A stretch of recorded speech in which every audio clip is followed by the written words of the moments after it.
हर हर महादेव, जय भोलेनाथ। नमस्कार, मैं साधना पांडे मार्गदर्शन पे आपका स्वागत करती हूँ। दोस्तों, मैं बात करूँगी कार्तिक स्नान के कुछ नियमों के बारे में, क्योंकि आप जानते हैं कार्तिक महीना पावन है और इस महीने में स्नान करने का अपना अलग महत्व है। और इस वीडियो में आपको दे चुकी हूँ। आप जानते हैं कि कार्तिक स्नान का महत्व क्या होता है।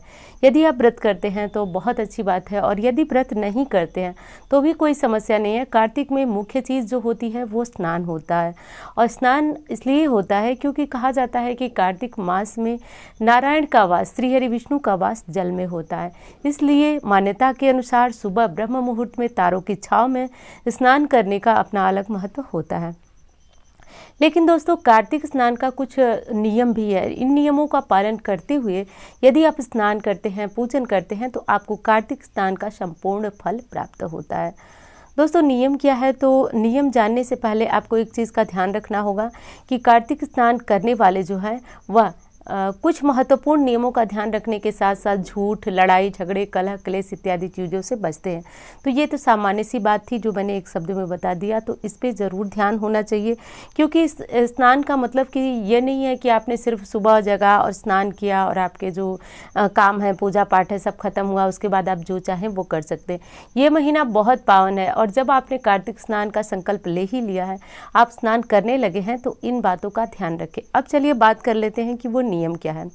सबसे पहला नियम तो यह है दोस्तों कि आपको कार्तिक स्नान के दौरान साबुन का प्रयोग नहीं करना है।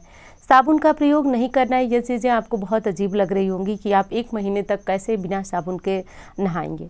हाँ दोस्तों, शास्त्रों में तो यही बताया गया है कि आपको मिट्टी वगैरह से सिर धो लेना है और साबुन का प्रयोग नहीं करना है, क्योंकि साबुन में जो है कुछ ऐसी चीज़ें होती हैं, यानी कि अपवित्र चीज़ें होती हैं, जो व्रत या किसी भी व्रत में आपने सुना होगा कि उसके दौरान आपको उसका प्रयोग नहीं करना होता है। लेकिन आपको यदि साबुन या शैम्पू के बिना नहीं रहा जाता है, दिक्कत हो रही है, तो आप सुबह जो ब्रह्म मुहूर्त का स्नान होता है उसे पूर्ण करने के बाद जो है, उसके बाद आप दिन के किसी भी समय अपना सिर धो करके और साबुन लगाकर अच्छी तरह स्नान करें। क्योंकि उतनी ही चीज़ें करनी चाहिए जो आपसे हो सके, जो संभव हो।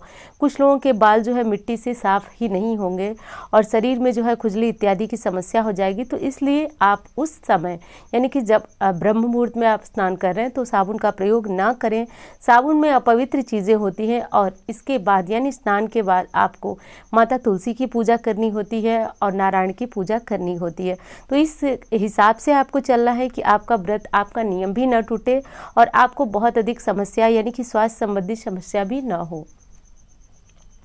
दूसरी चीज़ बता दूं आपको कि दूसरा जो विषय है वो ये है कि आपको ठंडे पानी से स्नान करना होता है। लेकिन इस विषय पे मेरी वीडियो जा चुकी है, और मेरी क्या, अब तो मुझे लग रहा है कि सारे चैनल वाले जो है वो इस चीज़ को जान चुके हैं, और इस चीज़ को जो है कि एक पूरा बड़ा सा मुद्दा बना करके और डाल दिए हैं लोग कि ठंडे पानी से स्नान करें या फिर गर्म पानी से स्नान करें। तो दोस्तों, मैंने देखा है, और आप लोग यदि नहीं देखें, क्योंकि मेरे चैनल पे अभी भी इस तरह के कमेंट आ रहे हैं कि ठंडे पानी से स्नान करना है या फिर गर्म पानी से। तो देखिए, मैं बता भी चुकी हूँ, फिर बता रही हूँ कि यदि कोई दिक्कत है आपको शारीरिक और आप बीमार पड़ जाने वाले हैं ठंडे पानी से स्नान करके, तो आप ऐसा कोई नियम ले नहीं जिसे आप पूर्ण न कर सकें। तो यदि आपको ज़रूरत है तो आप गर्म करके पानी से उसी से स्नान करें, लेकिन ध्यान रखें कि आपका नियम न टूटे, बीच में आप बीमार न पड़े। तो बस इस चीज़ का ध्यान रखें। अगली चीज़ होती है दोस्तों हरि जागरण की, कि भगवान का जागरण करना होता है, कीर्तन करना होता है। तो देखिए, पहले जो थे वो लोग सामूहिक रूप से नदी तालाब में स्नान करते थे। स्नान के बाद वहीं पे सामूहिक रूप से सूर्य नारायण को जल देने के बाद तुलसी पूजन होता था। फिर बैठ करके जब तक सूर्योदय नहीं होता था, लोग जो है भजन कीर्तन इत्यादि करते थे। तो अब ये चीज़ें बदल चुकी है, हम सभी अपने अपने घरों में स्नान करते हैं, और आज ये संभव नहीं है कि सामूहिक रूप से स्नान हो, भजन हो, कीर्तन हो। ऐसे में क्या करें कि आप कोई गीत गाना जो भी आपको आता है भगवान का, वो तुलसी माँ के सामने गुनगुनाएं। बहुत ज़्यादा नहीं गाना आता है, 2 लाइन ही सही, लेकिन एक बार आप गुनगुनाएं, तुलसी माँ को सुनाएं, इससे उनकी कृपा प्राप्त होती है। तो ये काम आप करें, और जो भी भजन मंत्र, जो भी पूजा पाठ आपको आता है है वो करें। उसके बाद आप जो है मोबाइल में या फिर किसी भी चीज़ में आप जो है वो सुन सकते हैं, कोई भजन, कोई चालीसा, जो भी सुनना चाहे वो सुन सकते हैं। तो बस मुझे ये बताना था आपको कि जो नियम है उनको ध्यान में रखना है और आपकी शारीरिक जो स्थिति है उसको ध्यान में रखना है।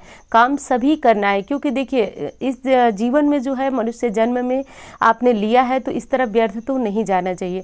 करना सब कुछ है और अपनी शारीरिक क्षमता को देखकर, ये नहीं कि आपने उत्साह में कोई नियम लिया और 4 दिन तो बड़ी आराम से आप उस नियम का पालन किए, उसके बाद आप बीमार पड़ गए या फिर आपको कोई समस्या आ गई।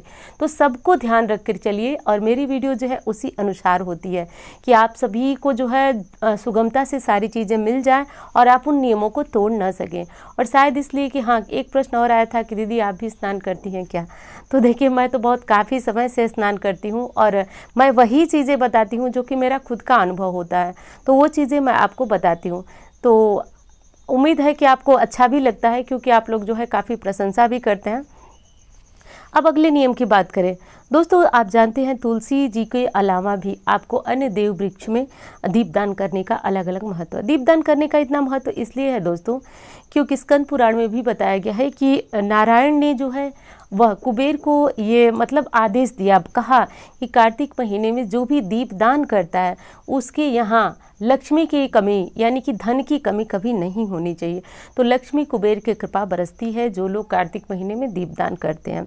आकाश दीपदान भी किया जाता है। आकाश दीपदान क्या होता है? देखिए पहले लोग क्या करते थे, हमने देखा नहीं है, हमने अपने जो पूर्वज हैं उनसे सुना है कि पहले लोग एक साथ जो है इकट्ठे हो जाते थे और नदी किनारे स्नान करने के बाद जो है वहाँ पे एक आकाश दीप जलाया जाता था, जो कि कई लोग मिलकर के जलाते थे। वो दीप बहुत ऊंचाई तक जाता था, उसमें कुछ हवा इत्यादि की व्यवस्था होती थी और बहुत दूर तक वो जाता था।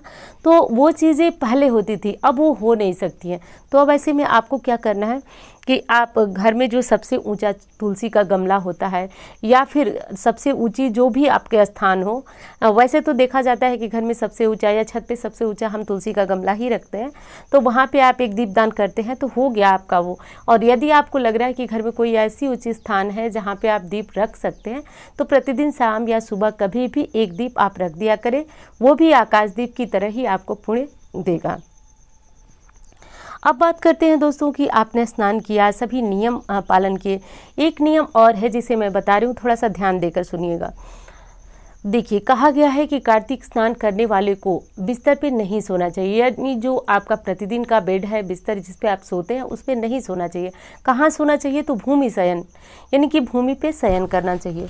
तो इस बात में भी मैं यही आपसे कहूँगी कि यदि संभव हो तो आप भूमि पे शयन करें, यदि संभव ना हो तो आप भूमि पे बिल्कुल न शयन करें।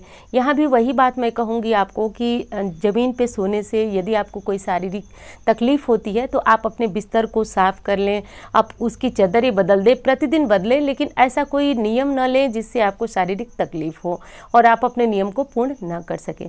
तो अब आप समझ गए कि आप पूरी तरह से स्वस्थ हैं, तो भूमि पे शयन का नियम जो है उसे पूर्ण करें, अन्यथा आप अपने घर में ही अपने बिस्तर को बहुत अच्छी तरह से साफ पवित्र कर लें और तब जाके इस नियम को पूर्ण करें।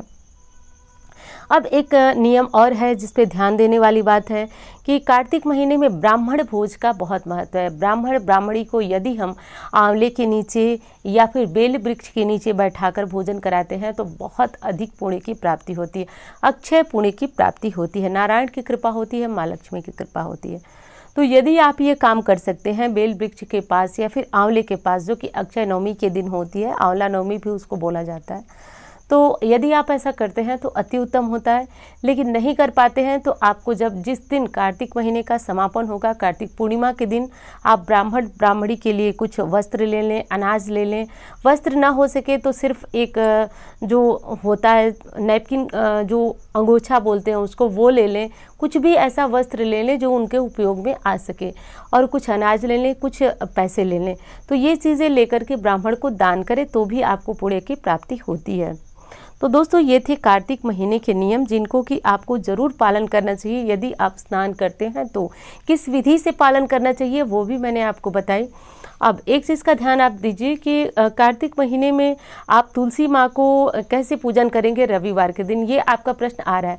जबकि पिछली साल की वीडियो में मैंने कई वीडियो में ये चीज़ें आपको बताई, आप चेक भी कर सकते हैं कि तुलसी माँ को रविवार के दिन कैसे पूजन करें। तो देखिए, कार्तिक महीने में दोष बिल्कुल नहीं है, रविवार के दिन भी तुलसी पूजा हो सकती है। लेकिन समस्या ये आती है कि हम हमेशा ही तुलसी माँ को रविवार के दिन जल नहीं चढ़ाते, भोग नहीं चढ़ाते। तो ऐसे में इस महीने भी हमारा जो है मन नहीं होता है, हम सोचते हैं कि इस महीने हम कैसे चढ़ा दें, दोष के भागी बनेंगे। तो देखिए, मैं भी नहीं करती हूँ, इसलिए आपको भी वही चीज़ बता रही हूँ कि मैं क्या करती हूँ कि सुबह सुबह जो है वो तुलसी माँ के सामने जा कर के दीप जला करके उनकी आरती कर देती हूँ, बिना उनको स्पर्श किए। कोई चंदन नहीं लगाती हूँ, कुछ भी नहीं करती हूँ, बस वहाँ एक दीप जलाती हूँ और उनकी आरती करके वहाँ से चली जाती हूँ। जल भी नहीं चढ़ाती हूँ, कुछ भी नहीं। तो आप भी वही करें, क्योंकि मैंने जो है वह अपने पूर्वजों से यही देखा है, और ये लोग जो है आप लोग भी इसी तरह के कार्य करें, इससे पुण्य की भागीदार आप बन जाते हैं। शाम को सिर्फ और सिर्फ दीपदान कर दें, दीपक जला दें तुलसी में, बेहद पुण्यदायी काम है ये। एक प्रश्न और आया था कि क्या हम जो स्नान करते हैं वही तुलसी में दीपदान भी करें या फिर शाम को किसी और से करा दें। तो आप यदि बाहर जाते हैं किसी और कार्य से, या फिर घर में कोई और पूजन करता है, तो वो भी जला सकता है। आवश्यकता नहीं है कि आप ही जलाएं। सुबह के समय जब आप पूजन करते हैं तो एक दीपक सुबह के समय जलाएं और एक शाम को आप किसी से भी जलवा सकते हैं, कोई समस्या नहीं आएगी। रविवार को या फिर अन्य प्रतिदिन, रविवार को तो छोड़ ही दीजिए क्योंकि स्पर्श नहीं करना है, तो ऐसे में आप कोई चीज़ स्पर्श करके बिल्कुल ना चढ़ाएं। तो कौन सा सिंदूर चढ़ाएं? तो पहली बात तो ये है दोस्तों कि सिंदूर आपको चढ़ाना ही नहीं है इस महीने में।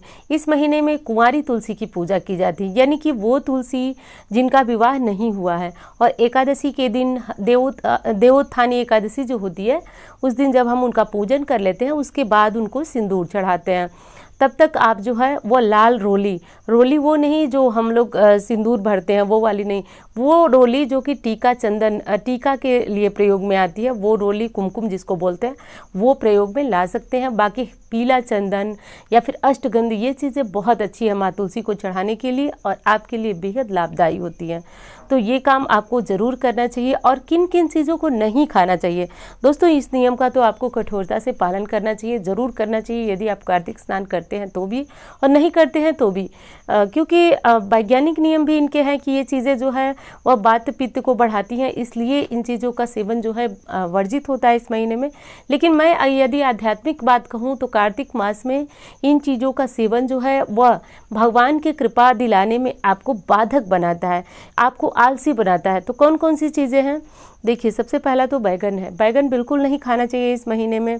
बैगन, मूली और जैसे कि मूंग, मसूर इत्यादि की दालें हैं, उड़द की दालें हैं, ये सारी दालें जो होती हैं वो इस मास में सेवन इनका वर्जित होता है, तो ये ना खाएं।